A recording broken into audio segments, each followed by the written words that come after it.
It was her perfume that gave it away. Not the smell itself. It was always the same citrusy floral blend she wore for years, but the timing. Olivia never wore perfume to the gym. She said it made her sweat feel sticky, and she hated when the scent clung to her clothes afterward. But that Tuesday evening, she came home from her yoga class smelling like she'd just left a first date. I didn't say anything, just filed the detail away in my mind. By Thursday, I checked her phone. Nothing. Clean texts. Work emails. Pinterest boards. Too clean. Olivia wasn't the type to delete messages. She liked digital clutter. The silence in her inbox was louder than any confession.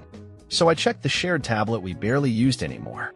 She'd forgotten it was synced to her phone. That's where I saw them, preview bubbles from a contact saved only as D. Casual phrases, nothing too explicit, but intimate enough to twist my stomach. Last night was perfect. I can still taste you. And then, the most damning. I'll see you again Thursday, same time? The same night she said she was volunteering at the community center. I stared at that message for what felt like hours, heart pounding in my ears. It wasn't the betrayal that crushed me, it was the choreography. The ease. The layers of lies. I took a screenshot, emailed it to myself, and erased the trace. That night, she kissed me goodnight like nothing was wrong. "You okay?" she asked, brushing a hand down my arm. "Yeah," I lied. "Just tired." And maybe I was. Tired of being the fool in someone else's story. Tired of assuming fidelity was a given. Tired of loving someone who had quietly stepped out of our life and into someone else's bed. But I wasn't going to confront her. Not yet. I needed to know more. I needed to see it with my own eyes. And once I had everything, I wouldn't just walk away. I'd take her whole illusion with me. I started small, quiet moves that wouldn't trigger suspicion. I synced the tablet to my cloud account, backed up every message Olivia received from D, and created a private archive labeled simply Wedges. Over the next 2 weeks, the pieces stacked like a puzzle she didn't know I was solving. Their conversations were shallow but frequent, flirty emojis, secret jokes, complaints about long meetings, and how hard it is to sneak away. Nothing incriminating enough to present in court, but enough to prove a pattern. That was all I needed. On the third Thursday, she said she had a last-minute board planning session. I nodded, kissed her cheek, and told her to nail it. 15 minutes later, I followed her. She didn't notice the gray Honda behind her, one I borrowed from my brother, not the one she would recognize in the rearview. She didn't go to the community center. She didn't even stay in our town. She drove 30 minutes to a boutique hotel just off the freeway. Room 219. I saw her meet him in the parking lot. Tall, well-dressed, maybe mid-40s. They embraced like it was the most natural thing in the world. Like they'd done it 100 times. I didn't take pictures that time. I just watched. I needed to understand the shape of their routine, the lies she repeated, the way she moved when she wasn't pretending. When she came home that night, she brought me a sandwich from her meeting, like a peace offering for the hours spent apart. "Everything go okay?" I asked, eyes locked on hers. "Yeah," she said easily. Boring, honestly. I almost laughed. She was so good at it. Too good. The next morning, I contacted a private investigator. Nothing invasive. Just a tracker, a camera, documentation. I wanted evidence that told the story I couldn't, proof beyond text and suspicions. Olivia had no idea. She kissed me every morning, texted me good luck before meetings, asked if I wanted red wine or white with dinner. She was perfect, polished, and beneath that was rot. I wasn't angry. Not yet. Anger is reactive. I was methodical, strategic, calculating how to dismantle her carefully curated life piece by piece. I'd let her keep smiling in mirrors, wear her perfume, pour our coffee. But soon, every sip would turn bitter. Because when I set the fire, she'd already be standing in gasoline. The private investigator's first report landed in my inbox 5 days later. It was clinical, like a lab report dissecting a disease. Thursday night, Olivia left the house at 5:48 p.m. She met Daniel Coleman, so now I had a full name, at the same hotel, room 219. They stayed for 2 hours. They left separately. She stopped at a gas station, bought gum and a bottled smoothie, then came home with a story about traffic on the 405. I stared at the photographs for a long time. Olivia entering the hotel in a navy coat I'd bought her last Christmas. Olivia holding Daniel's hand. Olivia smiling as he tucked a strand of hair behind her ear. The same smile she used on me when she wanted something. The next night, I hosted a dinner for some friends at our place. Olivia cooked, laughed, Toasted to growth and fresh chapters. Daniel's name never came up, but I couldn't unsee his face, hovering like a ghost just outside the candlelight. After the guests left, Olivia curled into me on the couch. "I'm glad we did this," she said. "Feels like us again." I held her close, memorizing the weight of her head on my chest, wondering how she could be so close and still be miles away. That weekend, I started building something else, a digital journal. Not a blog, not a ranting diary, just a place to record what I saw, what I learned, what she said versus what she did. I called it Beneath the Surface. Each entry was dated, time-stamped, cross-referenced with GPS data from the tracker I now had beneath her car. I didn't write in rage. I wrote in blueprint. Olivia was unraveling, and she didn't even feel it yet. On Monday morning, she kissed me before heading to work and whispered, "We're doing okay, right?" "Yeah," I said. "Better than ever." I wasn't lying. I was better than ever. Sharper, more focused, fully awake. She thought she had the power. She thought secrets kept her safe. But secrets only have value when one person doesn't know them. I knew. I knew everything. And I wasn't going to break her heart. I was going to let her watch herself ruin everything. Daniel Coleman, 43, divorced, works in property development, no kids, lives in a modern condo downtown with a minimalist aesthetic and a trail of exes that never lasted longer than a fiscal quarter. That's what the investigator told me. But I already knew the type. A man who loved the idea of intimacy, but none of the responsibility. A man who wore loyalty like a jacket, something to take off whenever the room got warm. I wondered what version of Olivia he knew. Was she the free-spirited dreamer she hadn't been since her 20s? The overworked, trapped, wife desperate for passion? The victim of a neglectful marriage? Whatever she fed him, he was eating it up. Their messages grew bolder. The sync tablet gave me access to all of it. "I hate lying to him," she wrote once. "But I can't stop seeing you."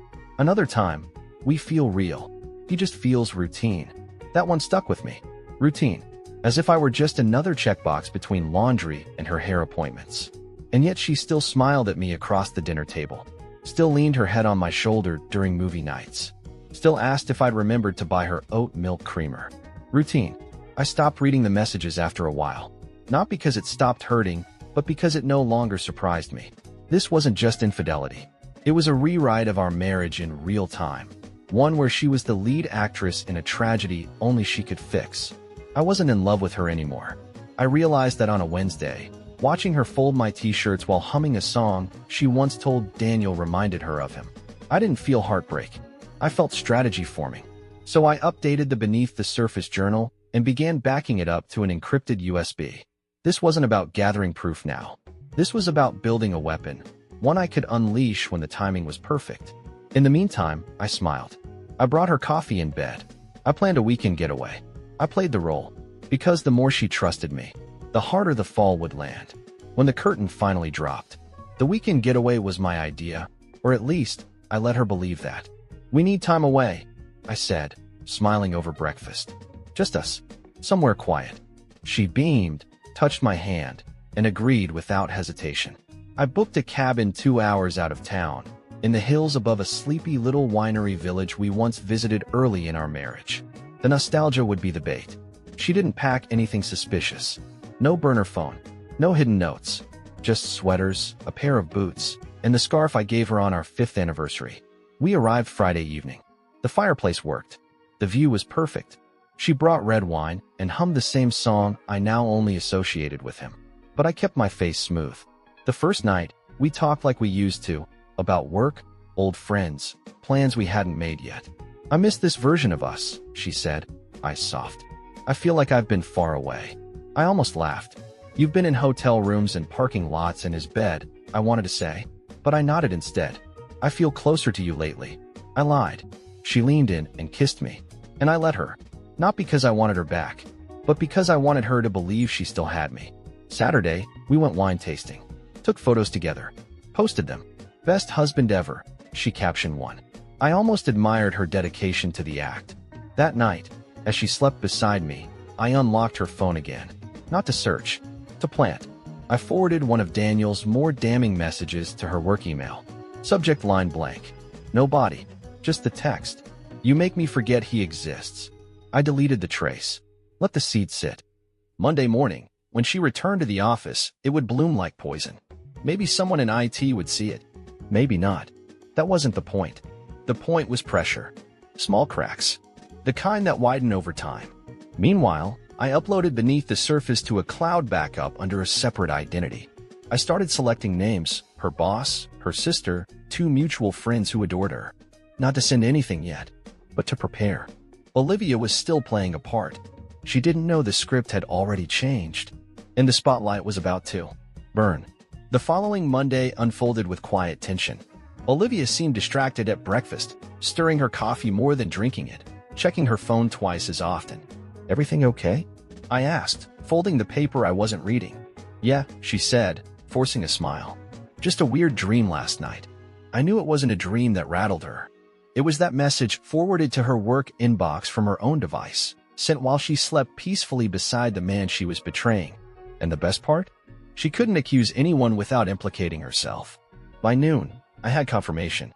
A friend of mine, Natalie, worked as a freelance IT consultant and owed me a favor. She was doing routine support work at Olivia's company that morning. I'd sent her a message days earlier, told her what to look out for. At 12:17 p.m., Natalie texted. She opened it. Froze for 5 minutes. Deleted it. Didn't report it. I replied with a single word. Perfect. That afternoon, Olivia came home early. Said her meetings had been rescheduled. She moved through the house like a woman watching walls shift. Her phone didn't leave her hand. She made tea but didn't drink it. At dinner, she stared at her plate and said, "Do you think people can change?" "What do you mean?" I asked, calmly slicing into my chicken. "Like, if they've made a mistake. A big one. If they really want to fix it." I looked up, let the silence stretch just enough. "Depends on the mistake." She nodded slowly, like she was reading between lines I hadn't spoken aloud. That night, I checked her phone again. She had deleted all recent messages from Daniel, removed his name from her contact list. The affair wasn't over. She was just trying to bury the evidence. I smiled as I added this to my journal. She's not stopping. She's hiding. But I didn't need her to stop. I needed her to continue, long enough to bury herself in lies so deep she'd forget where the daylight was. The next phase had already begun. I scheduled anonymous messages to 2 people, her sister, who idolized her, and her best friend, Amanda, who had once drunkenly told me, "Liv would never cheat. She's too in love with you." Each email contained a gentle phrase and a blurred screenshot. No threats. No explanations. Just this line. "You might want to ask her what she's been doing every Thursday night." I wasn't forcing the truth. I was letting it breathe. By Wednesday, the shift was visible. Olivia paced more when she thought I wasn't looking. She double-checked locks, phones, drawers. Her sister hadn't called her in 2 days, unusual for someone who used to FaceTime her during lunch just to rant about coworkers. Amanda, too, had gone silent on social media. The only person who didn't change their behavior was me. And that, I knew, unnerved her more than anything. That night, she asked if we could have a check-in. We'd done it before, when we were younger, healthier, honest. A way to air things out, keep our foundation strong. "Sure," I said. "Let's talk." We sat on the couch, 2 feet of space between us that felt like miles. "I've been feeling disconnected," she began. "Like something's off." "Yeah, between us. I don't know. Maybe I've just been in my head. Work's been stressful. Family stuff. That can cloud things." "Do you feel it too?" she asked, searching my face. I kept my eyes soft, unreadable. "We've had quieter seasons before. We always bounce back." She smiled weakly. "Right." But there was no relief in her. Only more questions. She thought she was chasing connection. What she didn't realize was that I was holding up a mirror, 1 inch closer every day. On Friday, she canceled her usual volunteer shift. Said she was feeling sick. I watched her curl on the couch with a blanket and old sitcom reruns, texting quietly. She thought I couldn't see. But I had mirrored her phone to a private window on my laptop weeks ago. Daniel's tone had changed. He was nervous. "We need to cool things off," he wrote. "You sure you haven't said anything?" She hadn't, but I had. Just enough to make him paranoid. Just enough to pull tension into their little fantasy world. She wrote back, "He doesn't know. I swear." And yet she kept glancing at me like I might suddenly erupt. But I didn't. I just made her tea and sat with her in silence. That was the most effective part of all, how I let her feel safe. Let her believe the fire was still just smoke. On Sunday, her sister posted a cryptic story online. People wear masks better than they wear honesty. Olivia stared at it for 10 minutes, unmoving. Then she deleted her own last 6 posts. She was starting to drown in the truth. And I hadn't even touched the water yet. The following week, Olivia shifted strategies. She started initiating intimacy again, slow, calculated touches. Long hugs in the kitchen. Kisses that lingered just enough to test my reaction. She was studying me now, not loving me. Trying to decipher how much I knew, how close I was to the truth she thought she still controlled. I played my part perfectly. Smiled. Touched her back.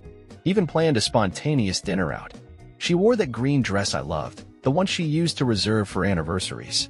"You've been incredible lately," she said over dessert. "I don't tell you that enough." "It's easy," I said. "You make it easy." A lie so smooth it passed even my own ears. I paid the bill, held her hand, let her believe we were healing. Because while she wove her redemption arc, I was preparing the stage for her final scene. The following morning, I printed everything. The beneath the surface journal, screenshots, time logs, photos, forwarded messages, hotel booking confirmations. I placed them all in a sleek black folder. No labels, no dramatic titles. Just the cold, organized truth. I addressed 5 envelopes. 1 to her sister, 1 to Amanda, 1 to her boss, 1 to her mother, and 1 to Olivia herself. I didn't send them. Not yet. But they were sealed, stacked, and ready. Like missiles beneath glass. I didn't want them to land without precision. They would go out at the exact moment her illusion was at its highest. So I watched her build it. She started baking more, cleaning compulsively, initiating conversations about future trips, and maybe getting a dog. The guilt was twisting her into the perfect wife she hadn't been in years. But it wasn't love. It was self-preservation. She knew something was cracking. She just couldn't see the size of the fracture. That weekend, Daniel stopped replying to her texts. I saw her stare at her phone for 20 minutes, typing, deleting, typing again. Finally, she wrote, "Are you ghosting me? I need to know what's going on." No response. 2 days later, she searched for his name on Facebook, then Instagram, then LinkedIn. I watched her scroll through his public photos like a detective chasing a ghost. That's when it hit me, she wasn't afraid I knew. She was afraid she'd been abandoned by the only person she truly gave herself away to. Olivia's unraveling accelerated with each passing day. Her mornings, once filled with cheerful humming and oversweetened coffee, became silent rituals. She checked her phone constantly now, not with excitement, but dread. Her eyes darted to me more often, like a child watching a sleeping bear, unsure if she'd nudged it too hard. I gave her nothing. No accusations. No dramatic shifts. I was calm, attentive, normal. And it was destroying her. That Thursday, she came home from work looking like she hadn't slept in days. "Can we talk?" she asked, hovering in the doorway while I loaded the dishwasher. "Of course," I said, wiping my hands on a towel. "What's up?" She sat, perched on the edge of the couch like someone confessing to a crime. "I feel lost. I know something's off between us. I don't know how to fix it." "Maybe you need to be honest first," I said softly. She flinched. "What do you mean?" "You tell me." She stared at me for a long time, lips parted, breath shallow. Then she shook her head, too afraid to speak the words. I watched her wrestle with the lie she wasn't brave enough to release. "I just think we need to reconnect," she said instead. "Maybe go away again?" "Maybe," I said. That night, I retrieved the folder, reread every page, checked every detail. The story was complete, the evidence undeniable, and the perfect opportunity to deploy it was just days away, our anniversary.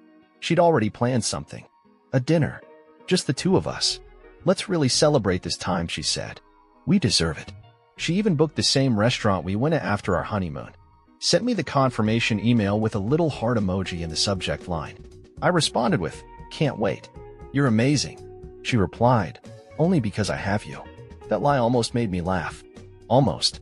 I finalized the mailing list. Added one more name, Daniel's wife. That's right. Turns out he wasn't divorced like Olivia thought. Just very good at hiding the fact that he lived 2 lives. I tracked him through a work contact and found a secondary address registered under his name, a home in the suburbs, with a wife and a son. I addressed her envelope carefully, printed her name, added a note that read, "I thought you deserved the truth before your son does." I placed it with the others, and suddenly the plan wasn't revenge. It was release. For everyone he and Olivia Had deceived. The night of our anniversary arrived draped in candlelight and falseness. Olivia wore a deep red dress she hadn't touched in years. Felt like the right occasion, she said, smoothing it over her hips as she twirled in the hallway mirror. I buttoned my collar, slid on my jacket, and told her she looked beautiful. And she did. Beautiful, tragic, hollow. Like a painting that had been touched up one too many times to hide the cracks. The restaurant was just as we remembered it. Dim lights. Old jazz playing softly. The same table by the window overlooking the quiet downtown street. Olivia kept brushing her fingers over mine between courses. Her eyes sparkled with the kind of gratitude that didn't match the guilt she carried. I feel like we're getting better, she said, sipping her wine. Like we're starting over. Maybe we are, I said. Maybe it just took clarity. She tilted her head. What do you mean? I leaned back, smile easy. Just realizing what's real and what's worth keeping. She nodded, eyes a little glossy. I'm glad you stuck with me. That was the moment. The one where I wanted to scream. To lay it all on the table, photos, timelines, the truth she buried beneath perfume and practiced apologies. But not yet. This night was for her. A final toast. A last supper she didn't know she was hosting. When we got home, she lit a candle, turned on soft music, poured us both another drink. Let's make a new promise, she said. From today forward, no more distance. No more pretending. Deal, I whispered. We clinked glasses. I kissed her forehead. She cried. I let her. The next morning, I woke early. She was still asleep, her body curled against the curve of my back. I slipped out of bed, dressed, and quietly walked to the guest room where I'd hidden the envelopes. All 6, lined and ready. I placed each one in a pre-stamped padded mailer. No return address. Just the contents, truth wrapped in silence. At exactly 9 a.m., I dropped them into 6 separate mailboxes across the city. A different one for each recipient. Olivia texted me around noon. Just thinking about last night. I love you. Let's really start over. I stared at the message. And all I could think was, you're not starting over. You're about to disappear. By Monday, the tremors began. Olivia's sister didn't return her morning call. Amanda left her on read. At dinner, she brought it up casually, too casually. Weird vibe from Jules today, she said, poking at her pasta. And Amanda hasn't answered me since Saturday. Maybe I said something wrong. I shrugged. Maybe. She laughed, but there was no humor in it. That night, she went to bed early. I stayed up, reading. At least, I made it look that way. In truth, I was watching the clock. The first envelope would have arrived by 10 a.m. The one addressed to her boss, sent directly to the company's physical HR department. I knew the structure of her firm, knew their code of conduct, knew that personal reputation mattered in a firm that prided itself on integrity-driven leadership. Tuesday morning, she skipped her usual routine. No gym, no meditation, just coffee and silence. I think someone's messing with me, she said at breakfast. Like, someone's trying to get in my head. Why do you say that? I asked, spooning cereal into my mouth. Amanda sent me a screenshot, she said slowly, of some email from someone anonymous. It said I should come clean about something. Did you ask what they meant? She wouldn't say. She just said I needed help. I kept my expression calm, neutral. Inside, I could feel the momentum gathering like wind in sails. Olivia paced for most of the day. She took a call in the garage with the door closed, something she never did. That night, her phone buzzed repeatedly. I didn't ask. She didn't offer. She barely touched her food. Then came the slip. If I told you I'd made a mistake, she said suddenly, like a serious one, would you even believe me?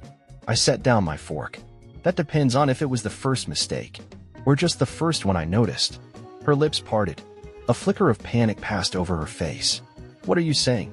I'm saying maybe you should stop worrying about who knows and start worrying about why you're still lying. She didn't speak. She didn't deny. She just stared at me like the floor had vanished. She wasn't confused anymore. She was caught. Olivia didn't sleep that night.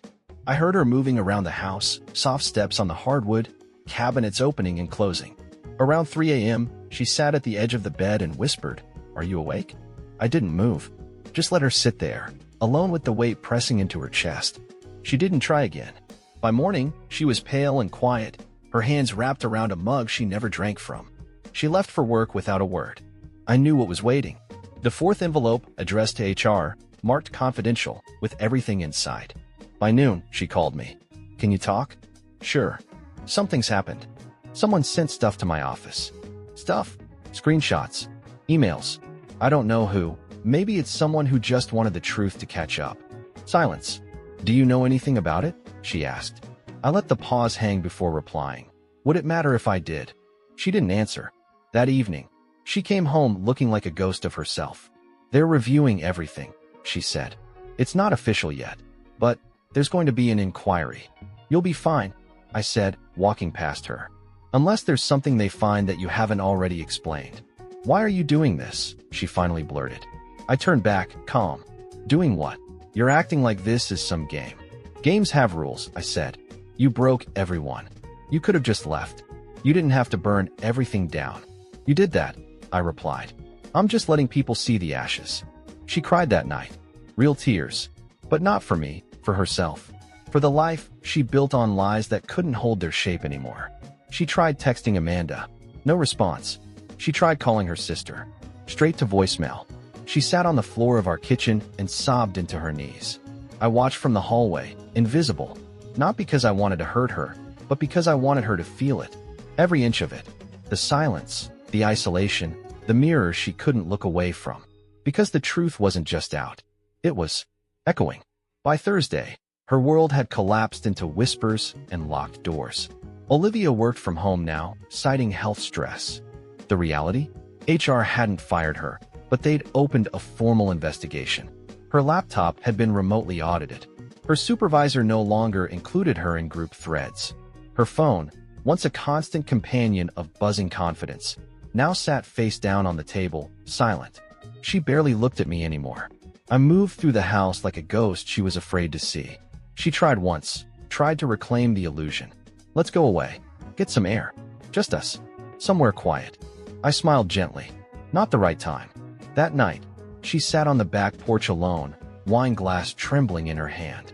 I watched from the kitchen, her silhouette framed by moonlight. She looked small, like someone who'd finally been stripped of her power. That weekend, Daniel's wife received her envelope. I knew because she sent a reply directly to Olivia.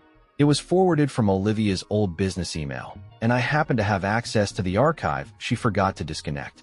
The message was short. Cold. You're not the first, but you'll be the last to think you got away with it.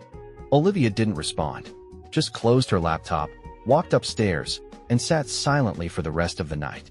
I added that to the journal. One last entry, one last receipt. Because now, everything was documented. Everything had a trail. Olivia wasn't just exposed, she was alone in it. Daniel had vanished. His company profile scrubbed. His LinkedIn inactive. I assumed his marriage was either over or on life support. Olivia never asked about him, not out loud. But once, I found her in the office looking at old photos on her phone. I walked past, pretending not to notice. She flinched when she realized I was there. Looking at something good? I asked. Just memories, she said.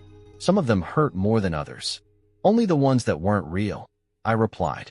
She said nothing, because everything real had already turned to dust. Sunday morning arrived with sunlight and silence. Olivia sat on the edge of the bed, staring out the window like she was waiting for something to save her. Redemption, maybe, or erasure. But all she got was reflection. The walls of our house held her secrets now, and they weren't quiet anymore. I made coffee. She didn't speak. By noon, she finally broke the silence. Did you send it? I looked up. Send what? Don't. Her voice cracked. Please, just tell me the truth now.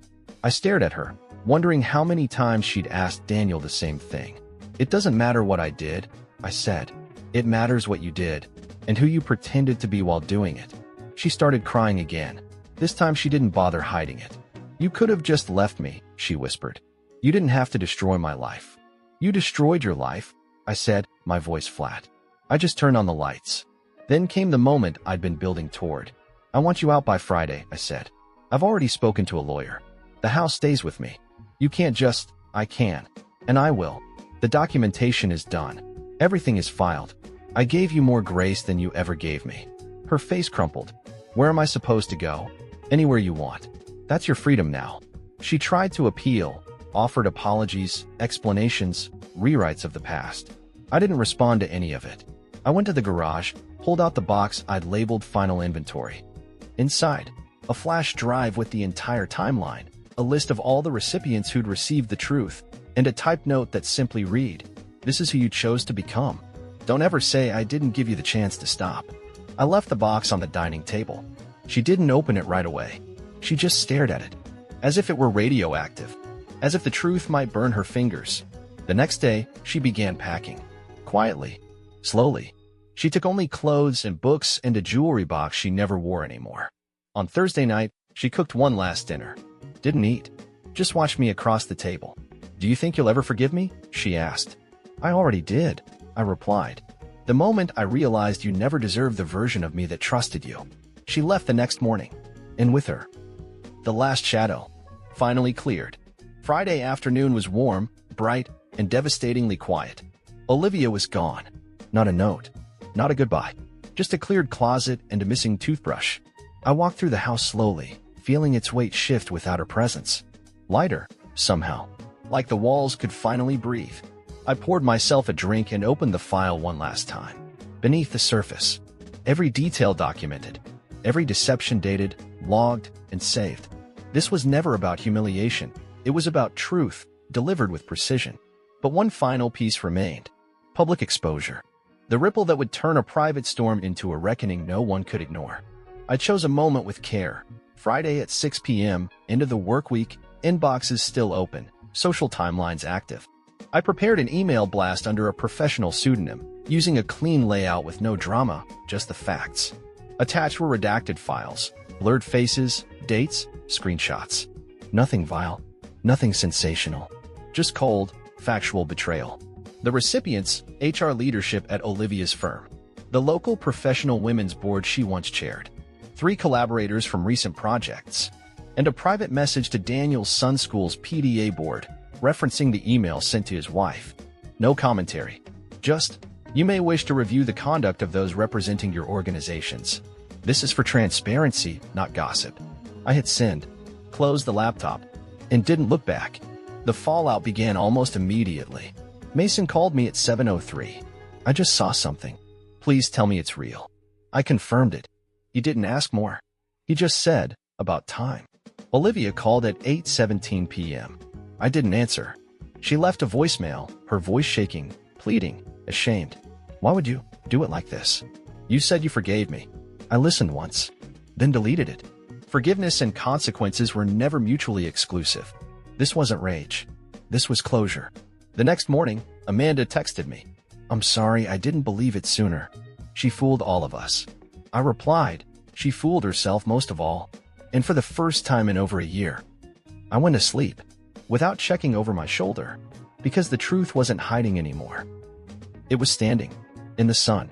Revenge was never going to look like a firestorm. It was always going to arrive dressed like peace. And that's exactly what I felt in the days after everything fell. Peace. Not celebration. Not vindication. Just space. Clean, open space where lies had once stacked like bricks around my chest. Olivia stayed gone. I heard from a mutual friend that she was living with her cousin in a condo across town. Someone else told me she'd resigned for mental health reasons. Her boss released a generic statement praising her years of service, while quietly removing her from the leadership page. Daniel, from what I could gather, was buried under the weight of 2 lives imploding. His wife left him. His firm, after a formal review, revoked his license. The message was clear. He wasn't someone they could risk associating with. I didn't feel triumph, just completion. Every piece had returned to where it belonged. Every thread that once tangled now snipped clean. But I wasn't done yet. One final move remained.